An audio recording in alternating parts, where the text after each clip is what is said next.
अस्सलाम वालेकुम। Doctor Mohammad Riyaz, Ajmeri veterinary clinic and pharmacy, चौक शादीपुरा। ये एक भैंस है।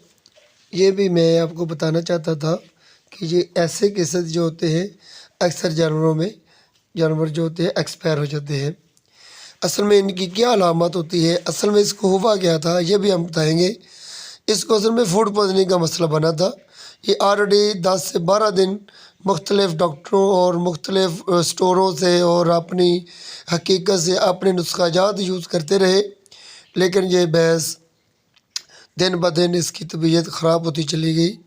लेकिन जब मैंने अगर देखी तो मैंने सब की सब इलामात को देखा, तो मैंने देखने के बाद इसका यानी कि जो रिज़ल्ट निकाला, मैंने यही निकाला कि ये भैंस बचने वाली नहीं है।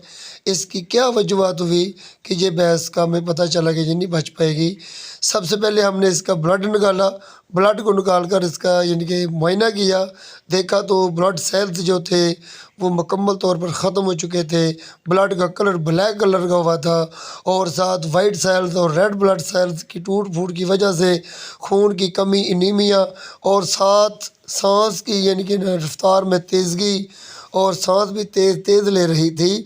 मुंह से हल्का सा पानी निकल रहा था और भैंस के नथने भी फूले हुए थे और भैंस को कॉलक की सी अलामत नज़र आ रही थी। यानी कि जब भी इनके कॉलक सी किसी अलामत नज़र आए और इसके साथ साथ जानवर के स्टमक में इंफेक्शन ऑफ क्यूमर की सी, कॉन्स्टिपेशन की सी अलामत नज़र आ जाए और साथ जानवर अपने आप को स्टेबल खड़ा ना कर सके और लेट जाए और बार बार लेट जाए और मुख्तलिफ़ किस्म की डॉक्टरों ने इनको ड्रिपें भी लगा दी हूँ, तो ये समझ लें कि ऐसे जानवरों में हमने देखा कि जानवर तंदुरुस्त नहीं होते हैं और ये हमें स्लाटर कर देते हैं।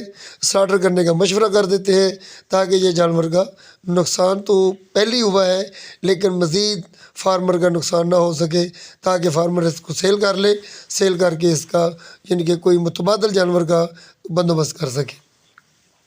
ये सारी की सारी अलामत का जब हमने जायज़ा लिया तो हमने इसका जवाब दे दिया। हमने बोला कि इसका इलाज हमारे पास नहीं है, ये बचने वाली नहीं है।